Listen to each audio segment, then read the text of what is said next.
প্রিয় দর্শক, সপ্তাহ ঘুরে আবারও ফিরে এলাম আপনাদের প্রিয় অনুষ্ঠান গ্যালারি নিয়ে।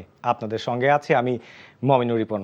দর্শক, আপনারা জানেন 23 বছর পর আবারও সাদা পোশাকে অস্ট্রেলিয়ায় টেস্ট খেলবে বাংলাদেশ, যেটি আসলে অনেক প্রতীক্ষার বিষয়। এই প্রতীক্ষার কতটুকু অবসান হচ্ছে বা এই প্রতীক্ষাটা আমাদের আসলে সফলতায় রূপ দিতে পারবে কিনা সেটা নিয়ে আলোচনা করব। সঙ্গে আছেন সিনিয়র ক্রীড়া সাংবাদিক আরিফুল ইসলাম রনি। স্বাগত জানাচ্ছি আপনাকে। ধন্যবাদ আপনাকে। রনি ভাই, 23 বছর পর আসলে মানে একটু শুনতে অন্যরকম শোনালেও বাস্তবতাটা এমনই। হ্যাঁ, মানে অস্ট্রেলিয়া তো আসলে আমাদেরকে ডাকে না, মানে কুলিন দেশ যারা, তারা তো আসলে ডাকে না। এবং ইংল্যান্ড যেমন প্রথম 10 বছরে আমাদের টেস্ট মর্যাদা পাওয়ার পর প্রথম 10 বছরে আমরা দুবার ইংল্যান্ড ট্যুর করতে পেরেছিলাম, তারপর 16 বছর পেরিয়ে গেছে। ইংল্যান্ডেও যাওয়া হয়নি 16 বছর, এই অস্ট্রেলিয়াতে তো যেটা আপনি বলেন 23 বছর। আমি যদি থাকতাম ওখানে, আমি প্যাট কামিন্সকে কোশ্চেনটা করতাম যে ওই 23 বছর আগে যখন লাস্ট খেলেছে তখন আপনি কি করছিলেন। সো এই বাট অনেক প্রতীক্ষা, আপনাদের টাইটেলটা আজকে পারফেক্ট হয়েছে, আসলে অনেক প্রতীক্ষার, এবং সেটা প্রতীক্ষাটা আসলে এখন সাফল্যের রূপ দেওয়াটার উপরে ডিপেন্ড করবে যে আবার পরে আমরা কবে সুযোগ পাবো আর কি অস্ট্রেলিয়া। মানে আসলে খুব বেশি সুখস্মৃতি নাই অস্ট্রেলিয়ার মাটিতে আমাদের। তারপরেও আসলে যে প্রশ্নটা আপনি কামিন্সকে করেছেন, শান্তর জন্য কিন্তু একই প্রশ্ন হয় যে 3 সালে যখন ছিল একটা জেনারেশন পুরো শেষ হয়ে যাওয়ার পর নতুন জেনারেশন কিন্তু অস্ট্রেলিয়ার সুযোগ পাচ্ছে। আমরা একটু শুনে নিব যে আসলে এই টেস্টকে ঘিরে আমাদের ক্যাপ্টেন এবং অস্ট্রেলিয়ার ক্যাপ্টেন কি ভাবছেন। অস্ট্রেলিয়ার এগেনস্টে খেলা এটা প্রত্যেকটা প্লেয়ারের জন্য অনেক বড় অপরচুনিটি, এবং ড্রেসিং রুমে এটাই আলাপ হয়েছে, এখানে আমরা ইন্ডিভিজুয়ালি এবং অ্যাজ এ টিম হিসেবে যদি আমরা ভালো কিছু করতে পারি এটা আমাদের দেশের ক্রিকেটের জন্য অনেক ভালো হবে। সো এখানে বাড়তি কাউকে মোটিভেট করার কোনো প্রয়োজন নেই, সবাই জানে যে এখানে একটা বড় স্কোর, এখানে একটা 5 উইকেট দল হিসেবে ভালো করা এটা আমাদের নিজেদের জন্য এবং আমাদের টিমের জন্য ভবিষ্যতের জন্য খুব ভালো একটা কাজে দিবে। Some of the Nigels is there, so we'll decide tomorrow morning. Do you know if Leighton's going to be fit? Yes, Leighton is 100% fit now. Test match, so we'll আমি মনে করি না আমি কখনো সহজ কোনো টেস্ট ম্যাচ খেলেছি, তাই বাংলাদেশও শক্ত প্রতিপক্ষ হবে বলেই আমার ধারণা। আমাদের কয়েকজনের বিপক্ষে তাদের কয়েকজন ক্রিকেটারকে আমরা আসলে খুব একটা দেখিনি, ফলে টেস্টের আগে কিছুটা অজানাও থাকবে। তবে গত কয়েক বছরে তারা বেশ কিছু বড় জয় পেয়েছে এবং দলে বেশ কিছু ভালো প্রতিভা রয়েছে, তাই আমাদের প্রস্তুত থাকতে হবে। অবশ্যই, মানে দেখেন তারা কিন্তু বরাবরই যে টেস্ট ম্যাচটাকে অনেক খুব কঠিনভাবে নেয়, এটা দল দেখলেও বোঝা যায়। এবং ক্যাপ্টেনের কণ্ঠেও কিন্তু একই কথা, শান্তের ক্ষেত্রেও কিন্তু একই কথা, যে একটা 5 উইকেট একটা বড় ইনিংস দলের জন্য একটা ভালো, একটা স্মরণীয় একটা বিষয় হয়ে থাকবে। ডেফিনেটলি অস্ট্রেলিয়া যখন আপনি ভালো করবেন, সেটা অস্ট্রেলিয়ান ক্রিকেট ফ্র্যাটার্নিটিও আপনাকে সেভাবেই রেকগনাইজ করবে। ওরা তাদেরকেই রেসপেক্ট করে যারা ওখানে গিয়ে ভালো করে এবং যারা ওখানে গিয়ে ফাইট করে। সো শান্তর কথা একদম পারফেক্ট, ঠিক আছে যে এখানে যারা ভালো করবে সবাই জানে যে আসলে ওটার ওজনটা কত। অন্যান্য জায়গায় ভালো করলে কেমন, ইংল্যান্ড অস্ট্রেলিয়া সাউথ আফ্রিকায় ভালো করলে কেমন। আমাদের অনেক প্লেয়ারই আছে যে অস্ট্রেলিয়া বা ইংল্যান্ডের সঙ্গে আমাদের দেশের মাঠে ভালো করেছে, ঠিক আছে, তারা সেই সম্মান সেই রেসপেক্টটা পাচ্ছে। কিন্তু যখন আপনি অস্ট্রেলিয়াতে গিয়ে করবেন তখন ওরা সত্যিকার অর্থে আপনাকে সেই সমীহটা দেবে। সো এদিক থেকে একটা বড় সুযোগ। এবং যেটা দিয়ে আমরা শুরু করেছিলাম, আসলে দেখেন আমাদের হিস্ট্রি সেরা ক্রিকেটার সাকিব আল হাসান, তিনি কখনো অস্ট্রেলিয়াতে টেস্ট খেলতে পারেননি। তামিম ইকবাল বিসিবি প্রেসিডেন্ট এখনকার, তার ক্যারিয়ার শেষ হয়ে গেছে, অস্ট্রেলিয়াতে খেলতে পারেননি। মুশফিকুর রহিম 100 বেশি টেস্ট খেলে ফেলেছেন, প্রথমবার অস্ট্রেলিয়াতে খেলবেন। সো হিউজ একটা অপরচুনিটি তাদের জন্য, তাদের সবার জন্যই আসলে, যে তাদের নিজেদের নামটা অস্ট্রেলিয়াতে ফুটিয়ে তোলার, প্লাস বাংলাদেশ ক্রিকেটের জন্য রেসপেক্টটা বয়ে আনার আর কি। একটু মানে আক্ষেপ থেকে গেছে আমাদের বাংলাদেশি দর্শক আমরা যারা রয়েছি, আক্ষেপটা হলো এক জায়গায় আমাদের যে পেসার আছেন নাহিদ রানা, মানে তাকে নিয়ে একটা অনেক কথা হয় এবং সে আসলে বল হাতে একটা বিষয় তৈরি করেছিলেন। তাকে দেখাটা অনেক সাবেক বলেছেন যে এইটা একটা অনেক বড় মিস, মানে নাহিদ রানার বোলিং আমরা দেখবো অস্ট্রেলিয়ার মাটিতে। যদিও অনেক সাবেক ক্রিকেটার বলেছেন যে ডারউইনের যে উইকেট সেইটা গাবা কিংবা মেলবোর্নের মতো নয়, তারপরেও নাহিদ রানাকে আসলে কতটা টিম মিস করবে। অস্ট্রেলিয়াকে চ্যালেঞ্জ জানানোর ক্ষেত্রে কিন্তু একটা বড় হাতিয়ার ছিল নাহিদ রানা। ডেফিনেটলি। এবং ওই যে বললেন না যে গ্যাবা বা মেলবোর্নে খেলা হচ্ছে না, এই কারণেই আরও বেশি দরকার ছিল নাহিদ রানাকে। কারণ নাহিদ রানা এমন বোলার, আপনি দেখেন তিনি কিন্তু বাংলাদেশে ভালো করেছেন, পাকিস্তানে ভালো করেছে, সেই উইকেটগুলো যে খুব বেশি বাউন্স ছিল তা না, কিন্তু তিনি ওই যেখানে ব্যাটিং সহ উইকেট বা অনেক সময় মরা উইকেটও তিনি প্রাণের সঞ্চারটা করতে পারেন। সো দলের দিক থেকে যদি বলেন তাহলে ডেফিনেটলি মানে এটা এই উইকেটে যদি ব্যাটিং সহ উইকেট হয়, যেটা নর্মালি ডারউইনে হয় আর কি, সেরকম যদি উইকেট হয় তাহলে নাহিদ রানাকে বাংলাদেশ আরও বেশি মিস করবে। কারণ এই ধরনের উইকেটেও ওই উইকেটটা নিয়ে আসার জন্য বা অস্ট্রেলিয়ান ব্যাটসম্যানদের ভোগানোর জন্য কাঁপিয়ে দেওয়ার জন্য, নাড়িয়ে দেওয়ার জন্য নাহিদ রানাকে দরকার ছিল। এবং অবশ্যই বাংলাদেশের ক্রিকেটের তো গত কয়েক বছরের সবচেয়ে রোমাঞ্চকর ব্যাপার হলো নাহিদ রানা। বাংলাদেশ ক্রিকেটের এখন সবচেয়ে বড় বিজ্ঞাপনও। সো তাকে মানে অস্ট্রেলিয়াতে মানে খেলতে দেখছি না, এটা একটা মানে এটা বিরাট একটা হাহাকারের ব্যাপার সত্যিকার অর্থে। দল অবশ্যই পজিটিভলি সামনে তাকাবে, সেখানে তাসকিন আছেন, হাসান মাহমুদ আছেন, দুজনেই খুবই ভালো bowler, class bowler. Hasan Mahmud তো দুই দিকেই সুইং করতে পারেন, চমৎকার বোলার টেস্টের জন্য। কিন্তু Nahid Rana is something else. Nahid Rana থাকলে যে একটা এক্স ফ্যাক্টর থাকে, নাহিদ রানা থাকলে যে আপনার প্রত্যেকটা বলে বলে যে এক্সাইটমেন্ট, এবং সেটা অস্ট্রেলিয়ার মাটিতে যখন যে যিনি সেটা করতেন, আমি ডেফিনেটলি শিওর যে তিনি ফিট থাকলে সেটা করতেন। তো সেটা ওই যে যেটা বললাম যে বাংলাদেশ ক্রিকেটের যে রেসপেক্টটা দরকার, যে সময়টা দরকার, বাংলাদেশ ক্রিকেটকে নিয়ে তারা যেভাবে দেখবে, যে তাদের যে দৃষ্টিভঙ্গিটা, সেটার জন্য আসলে নাহিদ রানাকে দরকার ছিল। এখন কিছু তো করার নেই। আশা করি যে তার ক্যারিয়ারের মাত্র শুরু, এরপরে বাংলাদেশ যখন আরো ভালো ভেন্যুতে, মূল ভেন্যুগুলোতে খেলবে, মেলবোর্নে, গ্যাপায়, ব্রিসবেনে কিংবা ইয়াতে যে মূল ভেন্যুগুলো আছে, তখন নাহিদ রানা খেলবে আর কি। সেটা তো অবশ্যই। একটা ভালো খবর হচ্ছে লিটন পুরোপুরি ফিট, তাকে পাওয়া যাচ্ছে কালকেই ম্যাচের শুরু থেকেই। তবে প্রস্তুতি ম্যাচটা আমাদের আসলে মানে সেই প্রত্যাশাটা ছুঁতে পারেনি, কারণ এইরকম একটা জায়গায় ভিন্ন কন্ডিশনের খেলার আগে প্রস্তুতি ম্যাচটা অবশ্যই বড় ভূমিকা রাখে। সেখানে ইনিংস ব্যবধানে হারটা অবশ্যই দলকে কিছুটা হলেও মানসিকভাবে পিছিয়ে রাখছে। যদিও কোচ ব্যাটিংটা নিয়ে বলেছেন, এবং আমাদের সাবেক অধিনায়ক মিনহাজুল আবেদিন নান্নুও বলেছেন যে প্রস্তুতি ম্যাচে ভয় পাওয়ার কিছু না। একটু আমরা শুনে এসে তারপর আলোচনায় ফিরছি। যেভাবে ব্যাটাররা আউট হয়েছে তা অস্বস্তিকর। আমাদের হাতে প্রস্তুতি নেওয়ার মতো আরও কয়েকদিন সময় আছে। আশা করি সবাই এর মধ্যে প্রস্তুত হবে। হতাশাজনক ম্যাচ, তবে আমাদের ঘুরে দাঁড়ানোর সুযোগ আছে। ডিজার্টের নয়, আমার মনে হয় যে সামনের দিকে দেখা উচিত। আগামী টেস্ট ম্যাচে আরও কয়েকদিন অনুশীলনের একটা সুযোগ পাবে, কন্ডিশনের সাথে ইউজ হতে পারবে, এবং যত তাড়াতাড়ি নিজেদের যে মিস্টেকগুলি করেছে এই ম্যাচটায় তাড়াতাড়ি সেলফ অ্যাসিস্ট করে যদি নিজেরা তৈরি করতে পারে নিজেদেরকে টেস্ট ম্যাচের জন্য, আমার মনে হয় টেস্ট ম্যাচে হয়তো ভালো কিছু দেখতে পারবে। মানে কোচ আসলে আউটের ধরন নিয়ে একেবারেই বিরক্ত, ইমিডিয়েটলি বলেছিলেন। ক্যাপ্টেন, সাবেক ক্যাপ্টেন অবশ্য একটু সাহস দিয়েছেন যে এটা রিকভার করা সম্ভব। আসলে খুব স্বাভাবিক গিয়ে একটা মানসিক চাপ। রনি ভাই, আসলে প্লেয়ারদের মানসিক অবস্থাটা কোন জায়গায় হতে পারে? এটা দেখুন, এটা ঠিক যে প্র্যাকটিস ম্যাচে যে কোনো কিছুই হতে পারে। প্র্যাকটিস ম্যাচে অনেক সময় এরকম অদ্ভুতুরে কিছু হয়েও থাকে। মানে এখানে তো টার্গেট থাকে না, আমাকে জিততেই হবে। হ্যাঁ, টার্গেট থেকে জিতে হয়, অনেক পরীক্ষা নিরীক্ষা করা হয় সব ম্যাচে, কিন্তু তারপর 54 রান তো এটা ডেফিনেটলি কনফিডেন্সে একটা বড় ধাক্কা দেবে। স্পেশালি আপনার একজন আনকরা পেসার, যিনি আসলে একটা ফার্স্ট ক্লাস ম্যাচ মাত্র খেলেছেন, তো তার এগেনস্টে যখন যেভাবে ব্যাট করেছে ব্যাটসম্যানরা, সেটা তাদের কনফিডেন্সের জন্য একটা বড় ধাক্কা।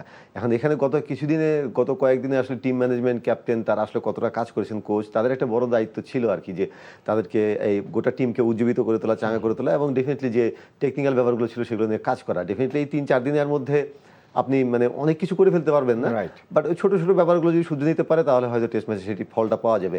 অ্যালার্মিং ব্যাপার যেটা হলো যে উইকেটগুলো নিয়েছেন, 8 উইকেট নিয়েছেন থমসন। তিনি হলেন আসলে বাঁহাতি পেসার, এবং তিনি যে ধরনের বোলিং করে উইকেটগুলো নিয়েছেন, মিচেল স্টার্ক হলো সেটারই উৎকর্ষের চূড়ান্ত। হ্যাঁ, তিনি তো আসলে খুব বেশি বাউন্স কিন্তু উইকেটে ছিল না, এবং সেই বাউন্সটা অনেক সময় বাংলাদেশের ব্যাটসম্যানদেরকে ভোগায়। স্পেশালি লম্বা বোলার, যারা লম্বা বোলারদের এগেনস্টে বাউন্সে বাংলাদেশের ব্যাটসম্যানরা সবসময় স্ট্রাগল করে। রিসেন্টলি জিম্বাবুয়েতেও দেখা গেছে মুজারাবানি এবং এনগারাবার পেস, মানে ওই বাউন্সের সামনে এক্সট্রা বাউন্সে বাংলাদেশ ভুগেছে। তো সেদিক থেকে একটা ভয়ের জায়গা কম ছিল। এখানে যে ডারউইনে আসলে অতটা বাউন্স নেই, কিন্তু যেভাবে ওই থমসনের বলে তার আউট হয়েছে, বল স্কিড করেছে, বল একটু মুভমেন্ট ছিল, একটু ভিতরে ঢোকা বলগুলোতে তারা যেভাবে স্ট্রাগল করেছে, তো স্টার্ক তো এই একই ঘরানার বোলার, এবং ওনার যে থমসনের চেয়ে অনেক গুণ ভালো বোলার। সো এই দিক থেকে আসলে যে টেকনিক্যাল যে ব্যাপারগুলো আছে, সেগুলো একটু সামলানো জরুরি। আমি জানি না যে আসলে গত কয়েকদিন তারা কতটা কাজ করতে পেরেছেন। ব্যাটিং কোচের এখানে বড় কাজ করার ব্যাপার আছে, যদিও আশরাফুল ব্যাটিং কোচ হিসেবে আসলে কতটা উপযুক্ত বা কার্যকর সেটা নিয়েও প্রশ্ন আছে, কিন্তু কাজ তো করতে হবে। মুশফিকুর রহিম 100+ টেস্ট খেলেছেন, অনেক রেকর্ড গড়েছেন বাংলাদেশের, অনেক রেকর্ডে তার নাম সবার আগে চলে আসে। তিনি প্রথমবারের মতো টেস্ট খেলছেন। এটা নিয়ে সাবেক ক্রিকেটার মোহাম্মদ রফিক এবং মুশফিকের ছোটবেলার বিকেএসপির কোচ, তাদের একটা রিয়াকশন আছে। আমরা স্টোরিটা দেখে নিই, তারপর আলোচনায় ফিরছি।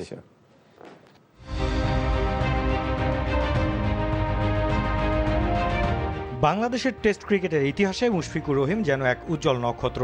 2 দশকের বর্ণাঢ্য ক্যারিয়ারে সাদা পোশাকে দেশের ক্রিকেটকে অন্য এক উচ্চতায় নিয়ে গেছেন মিস্টার ডিপেন্ডেবল।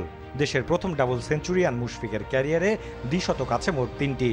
প্রথম বাংলাদেশি হিসেবে 100 টেস্ট খেলার অন্যান্য রেকর্ডটাও 39 বছর বয়সী এই ক্রিকেটারের। দেশের হয়ে সর্বোচ্চ 6806 রান করা এই ব্যাটার ক্যারিয়ারের শেষ পর্যায়ে এসে প্রথম খেলছেন অস্ট্রেলিয়ার মাটিতে টেস্ট, যেখানে তাকে টানছে 7000 রানের মাইলফলক। জানিয়ে উচ্ছ্বসিত দেশের এই সাবেক তারকা ক্রিকেটার। 7,000 রান কিন্তু বাড়ির কাছে না টেস্ট ম্যাচে করা। তা আলহামদুলিল্লাহ আমি মনে করি যে বাংলাদেশের জন্য এটা একটা হিস্টোরি, বাট আমি মনে করি যে নেক্সট জেনারেশন যারা আসবে মুশফিকের যদি ওইভাবে ফলো করে, ওই কীভাবে প্রিপারেশন নিচ্ছে, কীভাবে ওই ম্যাচের জন্য তৈরি হচ্ছে, তা আমি মনে করি অনেক কিছু এগিয়ে নিয়ে যাবে বাংলাদেশ ক্রিকেটকে। মুশফিককে নিয়ে রোমাঞ্চিত তার বিকেএসপির কোচ মতিউর রহমানও। পুরো বিশ্ব যখন আচ্ছন্ন টি-20 ক্রিকেটের উন্মাদনায়, তখন টেস্টে মুশফিকের নিবেদনে বিস্মিত তার কোচ জানালেন, কোচিংয়ের শুরু থেকেই ডিসিপ্লিনে অনন্য ছিলেন মিস্টার ডিপেন্ডেবল। আমি তো অনেক ছেলেকেই কোচিং করিয়েছি, সবাই তো আর মুশফিক হয়নি, এত বিখ্যাত প্লেয়ার হয়নি। তো এই জন্য আমি সর্বপ্রথম নিজেকে গর্বিত মনে করব যে ওকে আমি আমার ব্যাচে পেয়েছি। পরিশ্রমী এবং ডিসিপ্লিন, এইটাই তাকে এত দীর্ঘ সময় ক্রিকেট খেলিয়েছে। আমি তার জন্য দোয়া করি সে যতদিন সুস্থ থাকবে দেশকে দিয়ে যাক, আর সে আরও অনেক কিছু করুক দেশের জন্য, আরও অনেক বেশি রান করুক এবং আরও ইতিহাস গড়ুক, এটাই আমি তার কাছে কামনা করছি। 2005 সালে লর্ডসে অভিষেক হওয়া এই ব্যাটারের জন্য 2026 সালে প্রথমবার অস্ট্রেলিয়ার মাটিতে টেস্ট খেলতে যাওয়া কিছুটা বিস্ময়ের। তবে অস্ট্রেলিয়ার মতো প্রতিকূল কন্ডিশনে মুশফিকুর রহিমের দীর্ঘ অভিজ্ঞতা ও বিচক্ষণতা হয়ে উঠতে পারে দলের জন্য বড় আশীর্বাদ। বিষয়টা কিন্তু মানে লর্ডসে অভিষেক, এই প্লেয়ারের কাছে কিন্তু এক্সপেকটেশনটা অনেক বেশি থাকবে, অথচ তিনি প্রথমবারের মতো অস্ট্রেলিয়ার মাটিতে টেস্ট খেলছেন। টেস্ট চ্যাম্পিয়নশিপের অংশ না হলে কিন্তু এইটাও আসতো বলে মানে আমার মানে সন্দেহান আছে। আসলে এইটাকে আমাদের টেস্টে যে মনোভাব বা মানসিকতা, এইটার কারণে নাকি টেস্টে আমরা ওইভাবে সফল হতে পারি না? রনি ভাই, আপনার কি মনে হয়? সব কিছু মিলিয়েই এক হলো অস্ট্রেলিয়া বা ইংল্যান্ড, ওরা তো আসলে খুব প্রফেশনালি দেখে সব কিছু। বাংলাদেশের মতো একটা টিম যখন যাবে, তারা ফিনান্সিয়ালি চিন্তা করবে যে ফিনান্সিয়ালি কতটা ভায়াবল সেই সিরিজটা করা। তারপরে তারা ডেফিনেটলি বড় বড় সিরিজগুলোর দিকেই তারা তাকিয়ে থাকে আসলে বেশি। তারপরে ওইখানকার ক্রিকেট ফ্র্যাটার্নিটি যারা আছে বা ক্রিকেট ফলোয়ার যারা আছে, তাদেরকে কতটা অ্যাট্রাক্ট করতে পারবে বাংলাদেশ টিম, এইসব সব কিছু মিলিয়েই আসলে। এবং এটা তো আপনার ক্রিকেট কূটনীতিরও একটা ব্যাপার আছে, বছরের পর বছর ধরে ক্রিকেট কূটনীতিতেও নিশ্চয়ই একটা জায়গায় ঘাটতি ছিল, সব মিলিয়েই এটা আসলে হয়েছে। যাই হোক, এই জন্যই আমি বলছিলাম যে এটা ইম্পর্টেন্ট। আমার মনে হয় কি যে বাংলা যদি ভালো পারফর্ম করতে পারে, তাহলে আর পরের 23 বছর আর অপেক্ষা করতে হবে না, সেই জন্য ভালো পারফর্ম করাটা জরুরি। আমার যখন শ্রীলঙ্কার একটা উদাহরণ আমি এখানে দিতে পারি। শ্রীলঙ্কা যখন ইংল্যান্ডে গেল 1998 সালে, একটা মাত্র টেস্ট দিয়েছিল তাদেরকে, তখন কিন্তু শ্রীলঙ্কা ওয়ার্ল্ড চ্যাম্পিয়ন, টেস্টে রেগুলার ভালো খেলছে, জয়সূর্য ট্রিপল সেঞ্চুরি করে ফেলেছেন, অনেক কিছু করেছেন, কিন্তু ইংল্যান্ডে তাদেরকে একটা টেস্ট দেওয়া হয়েছিল মাত্র ওই ট্যুরটাতে। খুব বেশি রেগুলার তারা খেলতে পেত না। 17 বছর তখন তাদের টেস্ট মর্যাদা পেয়েছে, 17-18 বছর। তারপরেও ইংল্যান্ডে ওই একটা টেস্ট বা অনেক পরে পরে ডাকা হতো। সো ওইবার যখন একটা টেস্ট দেওয়া হলো, রানা তুঙ্গা ছিলেন ক্যাপ্টেন, তিনি দলকে খুব উজ্জীবিত করেছিলেন এইভাবে যে আমাদেরকে যে ওরা অপমান করছে বা করছে, আমাদেরকে যে পাত্তাটা দিচ্ছে না, সেটা আমরা মাঠে প্রমাণ করে দেবো। হ্যাঁ, ওই টেস্টটা কিন্তু অসাধারণ পারফর্ম করে শ্রীলঙ্কা জিতেছিল। মুরলী 16 উইকেট নিয়েছিলেন, 2 ইনিংস মিলিয়ে জয়সূর্য ডাবল সেঞ্চুরি করেছিলেন, ডি সিলভা সেঞ্চুরি করেছিলেন, ওভালে ম্যাচটা জিতেছিল। তারপর থেকে কিন্তু তারা রেগুলার শ্রীলঙ্কাকে ডাকে 2টো করে টেস্ট, 3টো করে টেস্ট খেলায়। সো সেটাই মানে একটা উদাহরণ। যদি বাংলাদেশ ভালো কিছু করতে পারে, আমি বলছিলাম ম্যাচ জিততে হবে, কিন্তু তারা যদি সেখানে গিয়ে ফাইটটা শো করতে পারে, অস্ট্রেলিয়ানরা কিন্তু ওই যারা ফাইটার, যারা ক্রিকেটটা মানে লড়িয়ে সেই মনোভাবটা দেখায়, তাদেরকে রেসপেক্ট করে। সো বাংলাদেশ যদি সেই রেসপেক্টটা আদায় করতে পারে, ডেফিনেটলি বাংলাদেশকে পরের 23 বছর ওয়েট করতে হবে না। আমরা টেস্ট চ্যাম্পিয়নশিপের র্যাঙ্কিংটা দেখব। বাংলাদেশ কিন্তু র্যাঙ্কিং সাধারণত খুব একটা ভালো পজিশনে গতবার ছিল না। এইবার একটা সম্ভাবনা আছে, যদি আসলে সেটা আমরা সমীকরণের হিসেবে দেখি, বিভিন্ন ওয়ার্ল্ড কাপের সময় যেমন বাংলাদেশের অবস্থা খারাপ হয়ে যাওয়ার, আমরা একটি সমীকরণ নিয়ে দেখি যে বাংলাদেশের নেক্সট সুযোগ কতটুকু আছে। সেই জায়গাটা আমরা টেস্ট র্যাঙ্কিংটা যদি দেখি, অস্ট্রেলিয়া সবার আগে, দক্ষিণ আফ্রিকা রয়েছে, নিউজিল্যান্ড, চতুর্থ অবস্থানে রয়েছে বাংলাদেশ।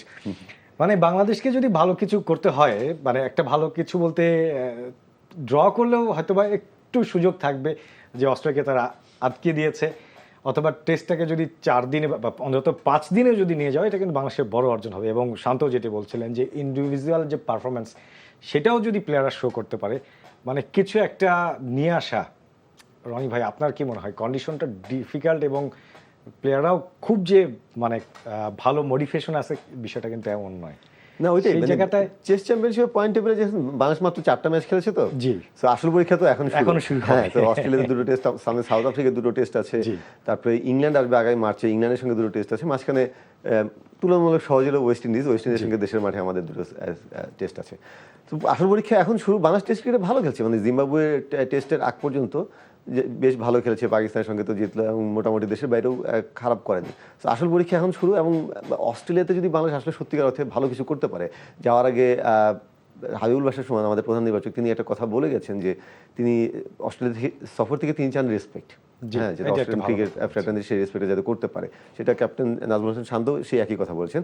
সত্যিকার অর্থে যদি তারা সেই রেসপেক্টটা নিয়ে ফিরতে পারে, আমি মনে করি যে সেটা তাদের কনফিডেন্সের জন্য দুর্দান্ত ব্যাপার হবে সামনে যে চ্যালেঞ্জগুলো আছে। টেস্ট চ্যাম্পিয়নশিপের এই সাইকেলটা শেষে, চক্রটা শেষে বাংলাদেশ কোথায় থাকবে সেটা সময়ই বলবে, কিন্তু এই ছোট ছোট ব্যাপারগুলো যদি করতে পারে তাহলে ভবিষ্যতের জন্য ভালো একটা ভিত হবে। সো আমি মনে করি যে ওই যে পার্সোনাল পারফরমেন্সের কথা যেগুলো বললেন, পার্সোনাল পারফরমেন্সগুলো তো 100 গেতেই তো আসলে এই আপনার দলীয় পারফরমেন্সটা হয়। শুধু 100 যদি তারা গাঁথতে পারে ঠিক মতো, একটা 5 উইকেট, একটা 3 উইকেট, একটা সেঞ্চুরি, একটা 70, এরকম যদি করতে পারে তাহলে আমি মনে করি ভালো কিছু হবে। একটা ভালো ব্যাপার যেটা আপনি একটু আগে বললেন যে লিটন কুমার দাস ফুল ফিট হয়ে উঠেছেন, ক্যাপ্টেন বলছিলেন যে শতভাগ ফিট, এটা খুবই জরুরি ছিল। আমাদের মানে বেস্ট বোলার নাই, বেস্ট ব্যাটসম্যানও যদি না থাকতো মানে অস্ট্রেলিয়ার জায়গায় খুবই ঝামেলা হতো। সো আর স্পেশালি যখন আপনার টপ অর্ডারকে ডেফিনেটলি খুব চ্যালেঞ্জের মুখে পড়তে হবে আপনার ওই অস্ট্রেলিয়ান পেসারদের সামনে, সেখানে মিডল অর্ডার মুশফিকুর রহিম এবং 6 নম্বরে লিটন যদি খেলেন, সাথে মেহেদী হাসান মিরাজ, তাদের ভূমিকা খুব ইম্পর্টেন্ট হবে এই ব্যাটিং লাইন আপে। এই জন্য লিটনের আসলে ফিট হওয়াটা জরুরি ছিল। দেখা যাক এখন তারা মাঠে কেমন করতে পারে। দেখেন এই টেস্ট কিন্তু আমাদের খুব বেশি বছরে খেলা হয় না। মুশফিকুর রহিমের যদি পুরো ক্যারিয়ার ধরি, সর্বোচ্চ 1 বছরে তিনি মনে হয় 9টা টেস্ট খেলেছেন। সো আমাদের জন্য টেস্ট খেলাটা একটু ডিফিকাল্ট। সেইখানে এই বড় মঞ্চগুলোতে যদি বাংলাদেশ ভালো করে তাহলে অবশ্যই ভালো আসবে। কিন্তু আমরা যদি সবশেষ জিম্বাবুয়ে সফরটা দেখি, একমাত্র টেস্ট আমরা মানে বিদেশের মাটিতে খুব একটা ভালো করতে পারিনি। সবশেষ যদি হিসেবটা করি, পাকিস্তানের মাটিতে আমাদের একটা দুর্দান্ত পারফরমেন্স ছিল। এই জায়গায় অ্যাজ এ ক্যাপ্টেন শান্ত, কারণ তিনি কিন্তু কিছুটা টেস্টের ক্যাপ্টেন্সি মাঝখানে বেশ কিছু ঘটনা মিলে একটু কিছুটা মানসিকভাবে পিছিয়ে ছিলেন, এবং জিম্বাবুয়ে সিরিজ যদি ধরি কিছুটা মানসিকভাবে তিনি চাপে আছেন। অস্ট্রেলিয়ার মাটিতে তার চাপে থাকাটা একেবারেই স্বাভাবিক। ক্যাপ্টেন্সি নিয়ে যদি বলি, ক্যাপ্টেন শান্ত এবং এই ক্যাপ্টেন শান্তর পারফরমার শান্তটা আসলে কতটা ইম্পর্ট্যান্ট? হ্যাঁ, মানে এই মুহূর্তে শান্ত আসলে ক্যাপ্টেন্সিটা উপভোগ করছেন। শান্তর জন্য শান্ত টেস্ট ক্রিকেটে খুব গুরুত্বও দেয় না, মানে আমাদের আসলে কালচারে তো টেস্ট ক্রিকেটটাকে ওইভাবে গুরুত্ব দেওয়ার নজির নেই, কিন্তু শান্তর সেটা আছে। শান্ত যথেষ্ট সেই মুশফিক যে মেন্টালিটি, শান্তর অনেকটা সেই টেস্ট ক্রিকেটকে ঘিরে তার দৃষ্টিভঙ্গি, তার মেন্টালিটি অনেকটা সেরকম। তিনি টেস্ট দলটাকে নিয়ে ভাবেন, তিনি দলটাকে নিয়ে পরিকল্পনা কীভাবে করা উচিত সেগুলো বেশ গুছিয়ে চিন্তা করেন, পরিকল্পনাগুলো করেন, এবং তার টেস্ট ক্রিকেটটাকে তিনি আবেগ দিয়ে ধারণ করেন। এখন শুধু ধারণ করলেই হবে না, মাঠে পারফর্মও করতে হবে। বাংলাদেশের বাস্তবতায় পারফরমেন্সটা খুব জরুরি, ব্যক্তিগত পারফরমেন্সটা। আপনি যদি দেখেন এর আগে বিভিন্ন সময় যখন ক্যাপ্টেন্সদের নিয়ে প্রশ্ন উঠেছে, তাদের ব্যক্তিগত পারফরমেন্স নিয়েই আসলে বেশি উঠেছে। এর মুমিনুল হক কিন্তু ক্যাপ্টেন্সিটা যখন পেয়েছিলেন তিনি খুব রেডি ছিলেন না, তারপর আস্তে আস্তে ক্যাপ্টেন্সিটা তিনি রপ্ত করলেন। আমাদের যে পেস বিপ্লবটা এখন হয়েছে সেটা কিন্তু তার হাত ধরে, তার সময় তৈরি। টেস্ট ক্রিকেটের একটা কালচার, এই পেস বোলিংয়ের যে কালচার, সেটা মুমিনুল হক আস্তে আস্তে রেডি করেছেন। কিন্তু তার ব্যক্তিগত ফর্মটা এত খারাপ হয়ে গেল, তখন আসলে ওই তার দিকে আঙুল ওঠা শুরু করলো, একটা পর্যায়ে তিনি ছেড়ে দিলেন, বা আসলে তাকে ছাড়িয়ে দেওয়া হয়েছে। তখন টানা 8 ইনিংসে তিনি সিঙ্গেল ফিগার আউট হয়ে গেছিলেন ওই সময়টা। সো এই জন্য শান্তর জন্য পার্সোনালি পারফর্ম করা জরুরি, কারণ তিনি যদি পারফর্ম করতে না পারেন আলটিমেটলি তার দিকেও আঙুল উঠবে, তখন তার আসলে ওই টেস্ট ক্রিকেটের প্রতি ভালোবাসা, আবেগ, এসব দিয়ে তো আসলে নিজেকে তিনি রক্ষা করতে পারবেন না। সো পারফরমেন্স করাটা জরুরি, এবং অধিনায়ক যখন পারফর্ম করে তখন দলকে উজ্জীবিত করতে সহজ হয়, এবং তিনি দলের সামনে ওই যে অথরিটিটা, সেই অথরিটি থাকে। সো পারফর্ম করা জরুরি, এবং তিনি যদি অস্ট্রেলিয়ার মতো জায়গায় পারফর্ম করতে পারেন, যে কথাটা আমরা বারবার বলছি যে অস্ট্রেলিয়া যদি পারফর্ম করতে পারেন, সেটা অস্ট্রেলিয়ান ক্রিকেট ফ্র্যাটার্নিটি, সেটা অস্ট্রেলিয়ান ক্রিকেট মিডিয়া সেটা নজরে আসবে, এবং ওয়ার্ল্ড ক্রিকেটও সেটা নজরে আসবে। গোটা ক্রিকেট বিশ্বই কিন্তু বলবে যে হ্যাঁ, অস্ট্রেলিয়াকে পারফর্ম করেছে, তার মানে ইজ সামথিং, সেটা আছে। সো এটা আসলে এইগুলো কিন্তু বড় সুযোগ, এই সুযোগগুলো নেওয়া উচিত। বাংলাদেশের এই 2টো টেস্ট আছে, এখানে সামনে সাউথ আফ্রিকা, আগামী বছর ইংল্যান্ডে খেলবে বাংলাদেশ, একটা টেস্ট লর্ডসে খেলবে। সো এই সুযোগগুলো ডেফিনেটলি বাংলাদেশের নেওয়া উচিত, এই ক্রিকেটারদের নেওয়া উচিত ব্যক্তিগত পারফরমেন্স দিয়ে প্লাস দলীয় পারফরমেন্স দিয়ে। আমাদের টপ অর্ডারের সমস্যা কিন্তু দীর্ঘদিন ধরেই ধরা যায় যে 1-2টা ম্যাচ টপ অর্ডার একটু ভালো খেলে, তারপর কিন্তু আবার ফল করে। সংবাদ সম্মেলনটা সম্ভবত আপনিও ছিলেন যেদিন প্রধান নির্বাচক এই দল নিয়ে ব্যাখ্যা বিশ্লেষণ করলেন। সেদিন কিন্তু তিনি একটা কথা বলেছিলেন যে টপ অর্ডারে মানে আমাদের উপরে 4 জন বাঁহাতি হওয়ার পরও শেষ পর্যন্ত সৌম্যকে নিয়ে আসা হলো। তার একটা কারণ তিনি বলেছিলেন যে ডান হাতি আসলে আমাদের পাইপলাইনে থাকলেও এইরকম টেস্ট খেলার জন্য কিন্তু তারা রেডি নয়।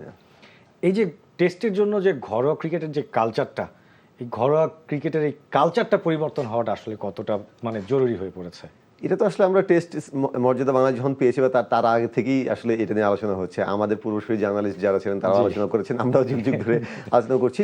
চেঞ্জ হয়েছে, একদম যে চেঞ্জ হয়নি তা না। ফার্স্ট ক্লাস ক্রিকেটের বা ন্যাশনাল লিগ একদম শুরুতে ছেলেবেলা এখন অনেক কোয়ালিটিফুল হয়, আগের চেয়ে অনেক কোয়ালিটিফুল হয়। গত কয়েক বছর যেটা হয়েছে যে ডিউক বলে খেলা হয়েছে, এবং আপনার বেশ অনেক উইকেটে ঘাসও ছিল। আপনি ডোমেস্টিক ক্রিকেটেও কিন্তু প্রচুর রান হয়নি ন্যাশনাল লিগে, কয়েকটা উইকেট ছাড়া খুব বেশি রান হয়নি। সো আস্তে আস্তে হবে, কিন্তু ডেফিনেটলি সেই কালচারটা মানে চেঞ্জ করা জরুরি। এই জন্যই আমরা আসলে ভালো টপ অর্ডারের ভালো ব্যাটসম্যান পাচ্ছি না। টপ অর্ডারের ভালো ব্যাটসম্যান পেলে তো আসলে যেমন একটু আগে বললাম যে আসলে মিডল অর্ডারের দিকে আমরা তাকিয়ে আছি। এখন অস্ট্রেলিয়ার যে বোলিং লাইন আপ, এটা কিন্তু ওয়ার্ল্ডের টপ যারা ব্যাটিং লাইন আপ আছে তাদেরও টেস্ট করবে, তাদেরও পরীক্ষা নেবে, চরমভাবে পরীক্ষায় ফেলবে। যদি ইন্ডিয়ার এগেনস্টে খেলে, ইন্ডিয়ার ব্যাটসম্যানদেরও ওপেনারদেরও তারা আসলে চরম পরীক্ষায় খেলবে। সেখানে তো আমাদের টপ অর্ডার এমনিতেই নড়বড়ে। তো তাদের জন্য একটা হিউজ চ্যালেঞ্জ হবে। এই চ্যালেঞ্জটা তারা কীভাবে সামলায় সেটা দেখার ব্যাপার। সৌম্যকে দরকার ছিল, মানে এটা খুবই একটা সাহসী ডিসিশন ছিল, কিন্তু উপায়ও ছিল না। কারণ সৌম্য এই ধরনের উইকেটে মানে অন্যদের চেয়ে মোটামুটি একটু কেপেবল ওই বাউন্সটা সামলাতে, কিংবা আপনার যে শটগুলো, সাইড শটগুলো যেগুলো খেলার দরকার এই ধরনের বাউন্সি উইকেটে, পুল শট খেলা বা স্কোয়ার অফ দ্য উইকেট খেলা, সেগুলো তিনি আসলে মোটামুটি ভালো পারেন যদি তিনি তার টপ ফর্মে থাকতে পারেন।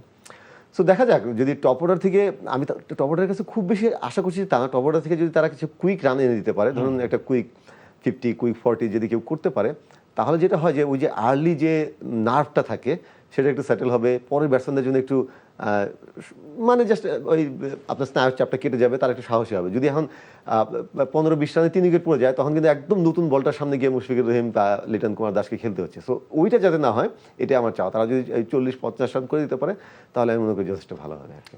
টপ অর্ডার আমাদের শক্তির যে জায়গাটা, যদি পুরো দলটাকেই দেখি, যে আমাদের শক্তির জায়গা কিন্তু ওই বোলিং লাইন আপটা হয়। যদিও নাইট রানা নেই, তারপরেও কিন্তু সেই বোলিং লাইন আপটা হয়। তো ট্রাভিস হেডদের কি আসলে ওই চ্যালেঞ্জ জানানোর মতো আমরা সেই লাইন আপটা পেয়েছি, যে কিছুটা চ্যালেঞ্জ হলেও জানাতে পারবে?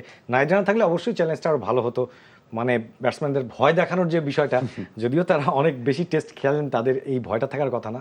তারপর ওই মোমেন্টে একটা মানে ভালো বাউন্স, একটা ব্যাটসম্যানের বিশ্বাসে কিছুটা হলেও ঘাটতি ধরায়, সেই বোলিং লাইন আপটা কি আমরা পাচ্ছি? নাহিদ রানা থাকলে যেটা হতো যে ব্যাটসম্যানদের কিন্তু তাকে নিয়ে আলাদা করে ভাবতে হতো। হ্যাঁ, সবসময় প্রত্যেকটা বলই অনেক সময় তার জন্য একটা ইভেন্ট। সো প্রত্যেকটা বলে কিন্তু ব্যাটসম্যানকে সতর্ক থাকতে হতো। যখন আপনি একটা পেসারকে নিয়ে ভাববেন, তখন অন্য পেসারদের জন্য সুযোগটা তৈরি হয়ে যায়। হয়তো অন্যদেরকে তিনি অ্যাটাক করতে গিয়ে উইকেট দিতে পারতেন, সেই জায়গাটা এখন থাকবে না। কিন্তু স্টিল আমাদের বোলিং লাইন আপ, আমাদের ব্যাটিং লাইন আপের চেয়ে অনেকটা ভালো। হাসান মাহমুদ, যেটা বলছিলাম, হাসান মাহমুদ তাসকিন দুজনেই ক্লাস বোলার। সো আশা করি তারা ভালো করতে পারবেন। অস্ট্রেলিয়ার ব্যাটিং লাইন আপ যদি দেখেন, সেটাও কিন্তু তার 5 জনের মধ্যে 3 জন বেশ নরবরে। জ্যাক ওয়েদারল্ড ওপেন করবেন, তিনি আসলে যে 5টা টেস্ট খেলছেন মাত্র একটা 50 করছেন।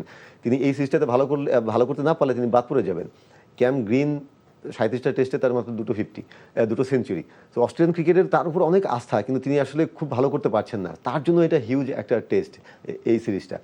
ট্রাভিস হেড হলো এরকম যে আপনি জানেন তিনি অ্যাটাক করবেন, তো তিনি যে ধরনের ঘরানার ব্যাটসম্যান, চোখের পলকে তিনি সেঞ্চুরি করে ফেলতে পারেন, অথবা ওই অ্যাটাক করতে গিয়ে উইকেটও দিতে পারেন। সো এখানে সেটেল আছেন অ্যালেক্স কেয়ারি এবং স্টিভেন স্মিথ। কারণ আমাদের পেস বোলাররা তাদের পরীক্ষা কতটা নিতে পারে, এই যে নরবরে অবস্থায় আছে। মার্নাস লাভসেনের কথা ভুলে গেছি, লাভসেনও কিন্তু গত 40 ইনিংসে তার সেঞ্চুরি নেই, হ্যাঁ একদমই বাজে অবস্থায় আছে, এবং তিনিও কিন্তু এই সিরিজটা ভালো না করলে দলে জায়গা হারাবেন।